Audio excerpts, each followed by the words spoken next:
हाँ जी, बिल्कुल सही सुना।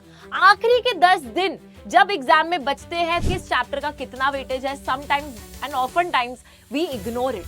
ज्यादा अच्छे से, बहुत ज्यादा डिटेल में पढ़ना है। पकड़ कर क्या करना है बच्चों, उन चैप्टर्स के इंपॉर्टेंट क्वेश्चंस निकालने हैं, तो बहुत बेहतरीन तरीके से आपकी तैयारी हो जाएगी। इतने कम टाइम में क्या हम बहुत अच्छे नंबर ला सकते हैं? बिल्कुल ला सकते हो। Hello hello hello, welcome everyone. स्वागत है मेरे सारे के सारे ज्वालामुखीज का आज के हमारे इस बहुत ही स्पेशल से सेशन में। बच्चों, आज हम लोग बात करने जा रहे हैं लास्ट 10 डे स्ट्रैटेजी की, जो कि आप बच्चों को फॉलो करनी है for your class 11th political science. हाँ जी, बिल्कुल सही सुना। आखिरी के 10 दिन जब एग्जाम में बचते हैं, तो एग्जाम में पॉलिटिकल साइंस को हम लोग कैसे पढ़ेंगे मैम, या फिर अगर आपने डिसाइड करा है कि अभी आपको पॉलिटिकल साइंस पढ़नी है, so for the next 10 days how are you gonna study political science? Let me give you an exact idea guys. मैं आज आपको कुछ ऐसी चीजें बताऊंगी जो कि आपको फॉलो करनी है, और ध्यान से, ठीक है, इन बातों को सुन लेना, बिकॉज बहुत ज्यादा काम ये बातें आपकी आने वाली हैं। सबसे पहले यार, मेरे को पता है कि बहुत से बच्चों को अभी तक यही नहीं पता होगा कि हमारी जो दोनों किताबें हैं, कितना वेटेज है उनका, किस चैप्टर का कितना वेटेज है। Sometimes and often times we ignore it. तो let me first of all clarify कि आप लोगों को किस चैप्टर का ज्यादा वेटेज है और किस चैप्टर को ज्यादा ध्यान से पढ़ना है, ज्यादा ध्यान से रिवाइज करना है।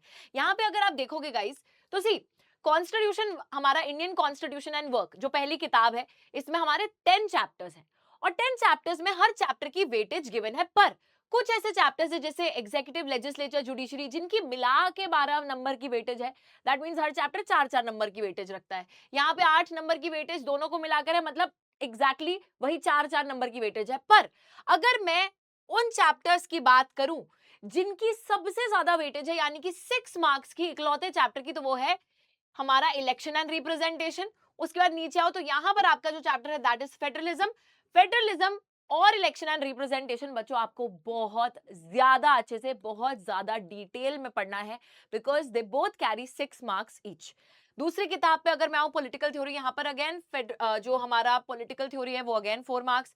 फ्रीडम इक्वालिटी मिलके 12 नंबर है, तो यस वेरी इंपॉर्टेंट, दोनों 6-6 नंबर के हैं। साथ ही में सोशल जस्टिस अगेन 6 नंबर का है। यहाँ पे फिर लास्ट में सेक्युलरिज्म 6 नंबर का है। ठीक है, तो ये देख लो, election and representation, federalism, freedom equality, उसके बाद आपका सोशल जस्टिस, और उसके बाद लास्टली आपका secularism. These are the chapters जो कि आप प्रायोरिटी बेसिस पे, यानी कि सबसे पहले पढ़ोगे, क्योंकि इनकी वेटेज सबसे ज्यादा है। Then you move on to the 4 marker chapters, क्योंकि ज्यादातर चैप्टर्स 4-4 नंबर की ही वेटेज रखने वाले हैं बाकी, तो फिर 4 मार्कर पे मूव करो। और सबसे लास्ट में ये जो है ना, 2-2 नंबर की वेटेज रखने वाले, constitution as a living document, philosophy, ये एकदम एंड में। तो पहले आप लोग इस तरीके से पढ़ोगे कि 6 मार्कर वाले चैप्टर्स को हम रिवाइज करेंगे, then we'll move on to the 4 marker वाले chapters, and at the end of the day, जब हमारे पास बिल्कुल ही सारा सिलेबस कंप्लीट होके पड़ा है, तब हम मूव ऑन करेंगे to the last 2 chapters of Indian Constitution and Work, which is Constitution as a living document and philosophy of the Constitution। क्योंकि देखो यार, यहाँ स्पेसिफिकली लिखा है कि दोनों चैप्टर्स की combined weightage is just 4 marks. Okay, तो इसको एकदम एंड में पढ़ना है। अब जब आपने प्रायोरिटाइज कर लिया है कि हाँ ये वाले चैप्टर पहले, ये बाद में, ये बाद में, अब बच्चों एक और चीज ध्यान देनी है कि हमने कौन से चैप्टर्स उनमें से ऑलरेडी पढ़ रखे हैं और कौन से ऐसे जो हमने नहीं पढ़ रखे। सपोज मैं आपको बता रही हूँ कि 6 नंबर वाले ये चैप्टर्स हैं, ठीक है, तो यहाँ पे वही है, स्मार्ट तरीके से हमें पढ़ाई करनी है। 10 दिन का जब टाइम होता है ना, तो ये नहीं है कि बहुत सारा टाइम है, वो उस 10 दिन के टाइम पीरियड में पूरी तैयारी अगर करनी है बच्चों, तो ध्यान देना है कि हम लोग एक एक चैप्टर को बार बार खोल कर रीड करके नहीं पढ़ सकते, उतना समय हमारे पास नहीं है। ठीक है, तो अभी क्या टाइम है? अभी ये टाइम है कि जो चैप्टर्स, अब आप एक लिस्ट बनाओगे, रजिस्टर है, एक साइड लिखोगे चैप्टर्स ऑलरेडी रिवाइज्ड, और एक साइड लिखोगे नॉट, मतलब नॉट रिवाइज्ड। ठीक है, अब ऑलरेडी रिवाइज जो चैप्टर्स है उसमें आप बच्चों सबसे पहले प्रायोरिटी पे 6 मार्कर वाले जो ऑलरेडी आपने कर लिए हैं वो लिख दोगे, फिर 4 मार्कर वाले लिख दोगे जो बच गए, मतलब जो भी ये कर लिए हैं बहुत अच्छे से तैयारी जिनकी होगी एक साइड आ जाएंगे, और जो अभी तक नहीं पढ़े हैं वो दूसरी साइड आपकी लिस्ट में आ जाएंगे। अब आपका फोकस क्या है? दूसरी साइड, राइट हैंड साइड, जहां पर आपने लिखा है जो कि आपने अभी तक रिवाइज नहीं करे, जो अभी तक आपकी तैयारी अच्छे से नहीं हुई है, उन चैप्टर्स को आपको पकड़ना है, और पकड़ कर क्या करना है बच्चों, उन चैप्टर्स के इंपॉर्टेंट क्वेश्चंस निकालने हैं। ठीक है। जो ऐसे सवाल हैं, जो ऐसे टॉपिक्स हैं जो बार बार पूछे जाते हैं, हमने एक सीरीज भी चलाई 11th क्लास की, जहां पर हमने आपको ये भी बताया था कि हर चैप्टर के इंपॉर्टेंट टॉपिक्स कौन से हैं। तो उन इंपॉर्टेंट टॉपिक्स को पकड़ो और देखो कि ये वही टॉपिक्स हैं क्या कि जिन पे से बार बार सवाल बनते हैं। अगर हैं तो उन टॉपिक्स के उन क्वेश्चंस को पकड़कर उनको अच्छे से रिवाइज कर लो। उस तरीके से आपका एक एक चैप्टर कंप्लीट होता चला जाएगा जब आप सिर्फ इंपॉर्टेंट टॉपिक्स और इंपॉर्टेंट क्वेश्चंस पे फोकस करोगे। ठीक है, क्योंकि यार देखो टाइम उतना नहीं है कि हम एक एक चैप्टर की एक एक लाइन पढ़ने बैठ जाए और फिर उसको हाईलाइट करें। नहीं, we do not have the luxury. तो अभी हम क्या करेंगे, अभी हम सिर्फ उन चैप्टर्स को जिनकी तैयारी उतने अच्छे से नहीं है, उनके इंपॉर्टेंट क्वेश्चंस इंपॉर्टेंट टॉपिक्स को ही रिवाइज करेंगे। अब ये करने के बाद में हाई वेटेड चैप्टर्स, डेफिनेटली वो सब चीजें मैंने आपको डिस्कस कर ली हैं। आगे मैं बताऊं तो यहाँ पे वही पीवाईक्यूज की बात आती है। We have to focus on this particular thing. I know बच्चों, हर एक टीचर आपको बताते हैं क्वेश्चंस क्वेश्चंस क्वेश्चंस, पर यार बात मानो, सारे टीचर सही ही बताते हैं। क्वेश्चंस को प्रैक्टिस करना सबसे ज्यादा इंपॉर्टेंट हो जाता है। जब तक हमें ये नहीं पता होगा कि एग्जाम जिसकी हम तैयारी कर रहे हैं वहां पे किस हिसाब की चीजें पूछी जाती हैं, तो हमारी तैयारी अधूरी है। तो we need to look at ample amount of questions. आप बच्चों बहुत सारे सवाल जो कि आपको ऐसे दिखते हैं कि बार बार टीचर्स का ये पैटर्न है कि वो पूछते ही पूछते हैं, ये टॉपिक्स आते ही आते हैं। उन टॉपिक्स को जिन्हें पता है कि यार ये तो आएगा ही, तो उसको बहुत अच्छे से रिवाइज करके रखो।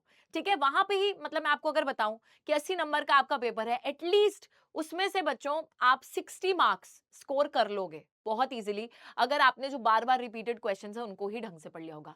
20 नंबर का ऐसा पेपर हो सकता है जो हल्का सा हमें कंफ्यूज कर दे, पर उसके लिए भी डरना नहीं है, अगर चीजें पढ़ी हैं तो वो भी हो जाएगा। ठीक है, तो पीवाईक्यूज पे सबसे ज्यादा फोकस करो। उसके बाद अगर मैं आगे आती हूं, this is the final step, this is to create a schedule. Schedule बनाने की मैं बात कर रही हूं। अब यार स्केड्यूल की जब मैं बात करती हूँ ना, बहुत सारे बच्चे ऐसा सोचते हैं कि हमें क्या करना है, हमें दिन में सेट करना है टाइम कि 12 से 2 हम ये करेंगे, 2 से 4 हम ये करेंगे, 4 से 6। ऐसे नहीं होता यार। We are not robots, right, we are human beings. हम लोग ह्यूमंस हैं, हमें ये रोबोटिक चीजें से हम काम नहीं करते। आपको बस सिंपली ये करना है बच्चों, आपका डेली टारगेट सेट करना है। टारगेट सेट कैसे करेंगे मैम?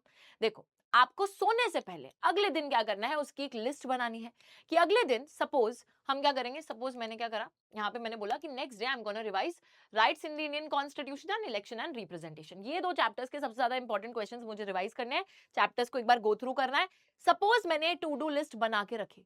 अब मेरा काम क्या है कि मैं अगले दिन सुबह उठूं और मैं उसी टू डू लिस्ट को फॉलो करूं। और जब आप उस टू डू लिस्ट को फॉलो कर लोगे, by the end of the day you will feel कि I have been very productive today. मैंने आज सही में जो अपने आप से वादा करा था कि ये तो मैं पढ़ूंगा ही पढ़ूंगा या पढ़ूंगी, तो आपने वो चीज करके दिखाई है।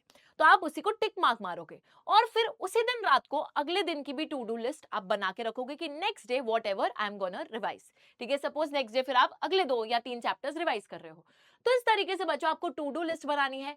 Definitely we have 10 days.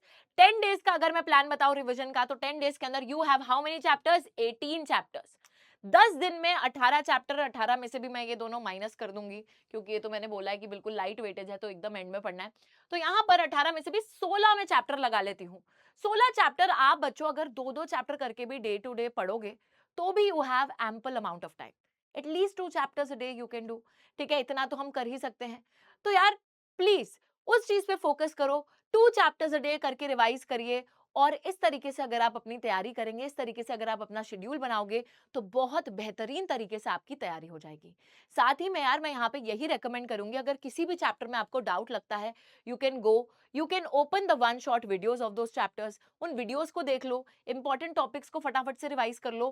किताबें खोल खोल के एक एक चीज अभी पढ़ने का टाइम नहीं रहा। बस इतनी सी मेरी बात को सुनिएगा। साथ ही में यार यहाँ पर एक और चीज जो मैं ऐड ऑन करना चाहती हूँ, that is how to write an answer. बहुत ज्यादा इंपॉर्टेंट है। क्वेश्चन प्रैक्टिस कर ली, पर आंसर लिखना भी तो आना चाहिए। कौन से क्वेश्चन में किस तरीके से हम आंसर को प्रिपेयर करेंगे, किस तरीके से लिखेंगे, वेरी वेरी इंपॉर्टेंट। साथ ही में बच्चों पेपर प्रेजेंटेशन ट्रिक्स टेक्निक्स आपको सारी पता होनी चाहिए कि अगर हम पेपर देने जा रहे हैं, हमें पता है कि हमारे सब्जेक्ट्स थ्योरेटिकल है।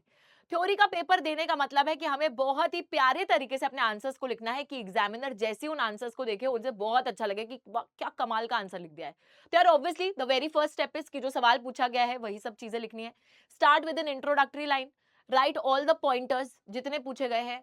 अगर फॉर एग्जाम्पल 5 नंबर का क्वेश्चन है तो 5 to 7 पॉइंट्स, इसी तरीके से याद रखना। 6 नंबर का सवाल आता है तो 6 to 8। ठीक है, इस तरीके से ही आपको जितने नंबर का क्वेश्चन पूछा जा रहा है उतने या उससे 2 ज्यादा पॉइंटर तक आप जा सकते हो, उतने पॉइंट्स आप लिख सकते हो।